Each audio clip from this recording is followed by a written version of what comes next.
सुंदरवन गांव के पास कलकलाती हुई एक नदी बहती थी, जिसे लोग शांता कहते थे।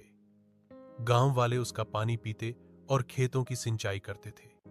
वे नदी को देवी मानकर पूजते थे। लेकिन गांव का जमींदार धनराज बहुत लालची था। उसने नदी के बहाव को रोककर अपनी जमीन पर एक बड़ा बांध बनाने का फैसला किया, ताकि वह सारा पानी सिर्फ अपने खेतों के लिए इस्तेमाल कर सके।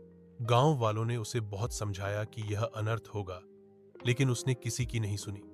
जैसे ही बांध का काम शुरू हुआ, नदी का पानी मटमैला और शांत होने लगा। एक रात जब पूरा गांव सो रहा था, नदी का पानी अचानक बढ़ने लगा। आसमान में बिजलियां कड़कने लगीं और नदी में से एक स्त्री की आकृति उभरी, जो नदी की आत्मा थी। उसने क्रोध में कहा, तुमने मेरे बहाव को रोककर मेरा अपमान किया है। अब मेरे क्रोध का सामना करो। देखते ही देखते नदी ने विकराल रूप ले लिया और एक बड़ी लहर ने जमींदार के आधे अधूरे बांध को तोड़ दिया। पानी तेजी से जमींदार के महल की ओर बढ़ने लगा। धनराज अपनी जान बचाने के लिए भागा। उसने नदी के किनारे आकर हाथ जोड़े और अपनी गलती के लिए माफी मांगी। नदी की आत्मा ने उसे माफ कर दिया, लेकिन एक शर्त पर कि वह फिर कभी नदी के प्राकृतिक बहाव को रोकने की कोशिश नहीं करेगा।